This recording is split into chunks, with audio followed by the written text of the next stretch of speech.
こんにちは、トバログです。今回はですね、マイピックスと題しまして、レビューをするほどではないんだけども、トバログ的にものすごく好きなものがある。これを好きって伝えたいっていう感じの動画を撮っていこうかなと思います。はい、今回紹介していくのは、じゃんと、こちら。前にも実は紹介しているんですけども、このサイズ感も割とおなじみなイメージはあるんですが、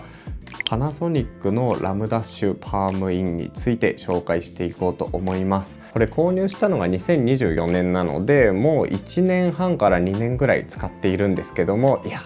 これいいんだよなっていうところで、これについていいなと思うポイントだったり、ちょっと気になるなってポイントもあるので紹介していこうと思います。ちなみにこのアイテムについては過去にね動画でも紹介しているんですが、僕が愛用しているアイテムをひたすら紹介する、本を作っているんですけども、この本にもね実はこんな感じで紹介させてもらっているので、この本も合わせてよかったら概要欄からチェックしてもらえると嬉しいです。それでは早速いってみましょう。はい、というわけで早速紹介していくんですが、このパームインいいなと思うところはね本当にいろいろあるんですけども、まずはやっぱデザイン性、見た目の造形のこの感じと機能性が伴っているっていうところがすごく好きなポイントですかね。結構男性向けの電動シェーバーって割と武骨でソリッドなデザインのものが多くてですね、こちらはこれ丸っこいフォルムで、しかもホワイトが基調となってるんですよね。他にもグレーとかいろいろね種類はあるんですけども、少なくともキービジュアルはこのホワイトがビジュアルのメインとなっていて、そこが個人的にはね最高だなと思うポイントです。いわゆるエントリーっぽい持ち歩き専用の電動シェーバーでこういう雰囲気のものはあったんですが、これのすごいところはこれパカッと開けると、これ5枚刃なんですよね。こういう形状なのにやっぱ5枚の刃が備わっていて、実用性というかしっかりと割とねハイエンド寄りの機能性を備えているっていうところが結構強いなと思います。ちなみに僕電動シェーバーは旅行する時用と自宅用で2つに分けていたんですけども、これに関してはサイズ感もそうだし機能性もパワフルっていうところで、その2つがね1台になって使えている感じですね。ちなみにこのラムダッシュパームイン、パナソニックのホームページに開発秘話みたいなのが載せられていて、個人的にそういうの見るのすごく好きなんですが、このアイテムに関してはデザインチームが起点となってね、開発を進めたみたいですね。僕は詳しく知らないんですけど、パナソニックの社内とかで経営陣含めてねデザインの方向性を探っていくプロジェクトがあるらしいんですが、もともと確か2017年とかに技術チームが近いねプロトタイプを出していて、それをデザインチームが掘り下げて、今日常的に使うならこういう方向性だろうっていうのを模索してですね、これが生まれたっていうところで、めちゃくちゃありがたいなっていう。結構ガジェットで言ってもこの見た目がミニマル柔らかいフォルムなのに対して機能性がゴリゴリっていうのはそこまで多くなくて、アップルとか最近のスマートフォン、ピクセルとかそういうイメージなんですけど、基本はそこは避けられるような方向性なんですよ。なんですけどしっかりと今回形にしてくれていることで、やっぱりそういうのを求めてたユーザーたちがね、これはすごいぞっていうことで購入をしまくってですね、結構ね電動シェーバーとしても高めの部類ではあるんですけども、人気を博しているみたいですね。ちなみにこの筐体をじっくりと見ていくと、こんな風にね小石みたいな手に収まる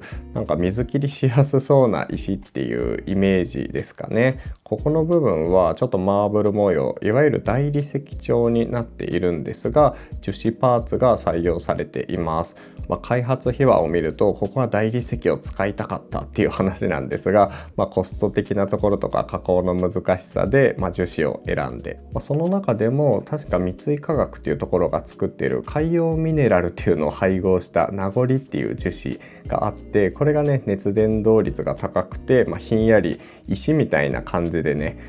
ひんやりする素材を用いているっていうところがこだわりポイントみたいですね。あとはサイズ感をこれ小さくするためにバッテリーパーツを3つに切り分けたりとか、あと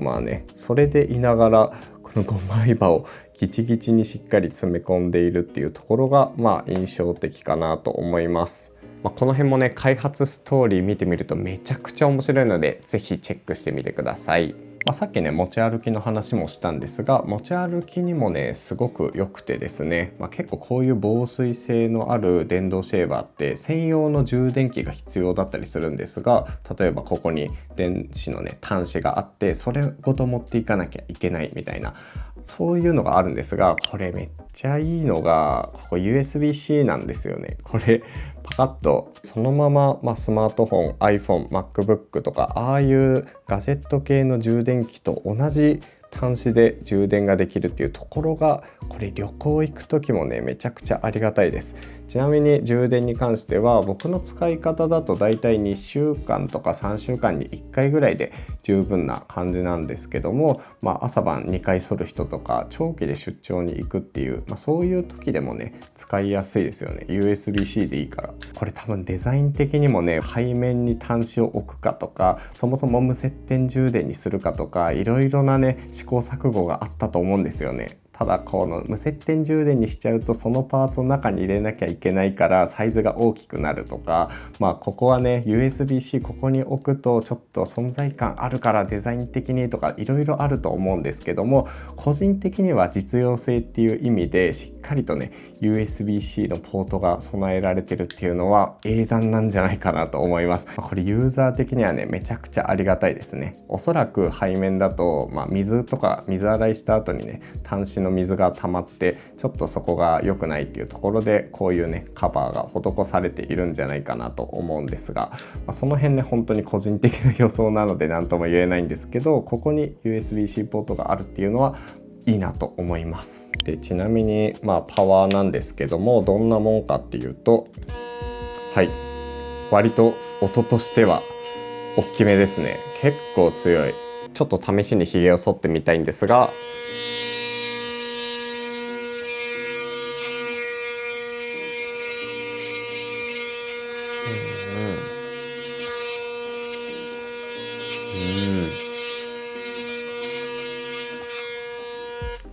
いいですね。なんか面がね5枚刃なので、面が広いから結構こうね滑らかにかつ優しい風合いで剃ることができるんですよね。でかつこれなんかね剃ってる時にひげが濃い場所だと一段パワーを上げて剃ってくれる感じがあるので、その辺の剃り心地は普通にいいんじゃないかなと思います。一方で電動シェーバーなのでカミソリみたいにもう触ったらヌルヌルヌメヌメみたいな感じとかではなくて、1枚金属のプレートを挟んでいる分ちょっとこうやって上がるとかこうやったりすると反り残しっていうか、そこまで深剃りはしていないっていう感覚ですかね。この辺は他の電動シェーバーも同じだと思うし、その電動シェーバーっていうジャンルの中だとかなりしっかり剃れている気がするので、個人的にはね特に問題はないかなと思ってます。実際の使用感はそんな感じかな。ガジェットのレビューっていうほどではないのでなんか詳しくお伝えするの難しいんですけども、まとめるといい点としてはやっぱりこのフォルムとあと機能性のバランスみたいなところがすごく最高。そして USB-C がね備えられていて、充電のなんかスキームというか充電の種類をね選ばないっていうのもすごくいいポイントですね。さらに3つ目、やっぱりサイズ感かな。サイズ感としてはね、旅行とかでこういう専用ケースに入れて、なんかスーツケースの端っことかね、あとバックパックのこういう変なところに入れてもすごく持ち運びやすいっていうのがすごく嬉しいです。充電器専用のものが必要ないので、本当にこれだけカバンに入れていって充電ないってなってもね、モバイルバッテリーとか AC 充電器で充電ができるので、この辺がいいですね。ちなみにこれ僕オーストラリアに行ってる時もこんな風に持ち込んでいたんですけども、オーストラリア 240V の電圧なんですが、これ 100V から 240V まで対応しているので、海外でも普通にそのまま充電することができます。一応気になるところについても話しておくと、やっぱり価格ですかね。一番は価格がネックなんじゃないかなと思います。最近はねちょっと安くなってきて、これ同じものでも3万5,000円ぐらいで買えるるんですが、割と3万5,000円って他のね2枚刃とかの電動シェーバーと比べていくとやっぱりちょっと高い感じはしてしまうので、価格は結構ネックですね。確か購入した時4万円台だったと思うので、だいぶ今は安く買えるんじゃないかなと思うんですが、そこはネックかなと思います。ちなみに最近そういう高いっていう声もあったからなのか、機能性を抑えて3枚刃になったラムダッシュパームインライトっていうのもね今は発売されています。3枚刃になったっていうのはそうなんですが、価格がね1万8,000円とかなり安価に買いやすくなっているので、安いってわけではないんだけど、自分へのプレゼントご褒美みたいなところだったり、あとこういう時期なのでこういうのが欲しいっていう人がいたらプレゼントしてあげるとかも結構喜ばれそうな気がします。あと気になる点ってほどでもないんですけど、欲を言えばやっぱり無接点充電に対応してくれた方がユーザー的にはありがたいのかなって感じですかね。一応こういうね置き場所の大理石プレートみたいなのも配布されたりしたんですけども、それとかはねただ置くだけで充電ができなかったので、USB-C ポートは搭載してくれてめっちゃ嬉しいんですが、無接点充電にも対応していたら最高だったなというのが正直あります。別に USB-C はねどこにでもあるんでそんなに気になるポイントではないんですけども、欲を言えばぐらいですかね。あとはこの蓋なんか若干なくしそうなので、なんかいいソリューションないかなみたいな、この辺にパカッとくっつくとか、この蓋を間違えてホテルとかに置き忘れてっちゃったら、このままの状態になっちゃうので、これはねカバーとかどっかにくっつけられるといいなとかは思います。そのぐらいかな。なんかそもそもの商品がすごくいいので、気になる点が気にならないぐらいねいい点でカバーしてるから、本当にこれ1年半使ってるんですけどめちゃくちゃ気に入っています。自宅ではもちろん出張に行く時にも重宝している感じですね。はい、というわけで今回はマイピックスっていうところでラムダッシュパームインについて紹介してみました。いいですね。やっぱレビューとか比較ってなると難しいこと考えすぎちゃって撮るの大変なんですけど、好きなものを好きなように紹介するっていう動画も、たまにはすごくいいなと思っています。めちゃくちゃ撮ってて楽しかったですね。というわけで今回の動画は終わりにしようと思います。トバログではこの動画の他にもガジェットのレビューや暮らしの道具の話、あとはカバンの中身とかルームツアーみたいな他の人のねどういう風に使ってるかみたいなね動画も撮っているので、ぜひそういう過去動画もチェックしていってください。そして気に入っていただけたらチャンネル登録もお願いします。あと今回紹介したラムダッシュパームインはトバログの愛用品をまとめたこのトバログペーパーっていう本にもね載っているので、本当にたくさんいろいろなアイテムをひたすら紹介しているので、こちらもぜひ合わせて購入してもらえると嬉しいなと思っています。というわけで次の動画でお会いしましょう。トバログでした。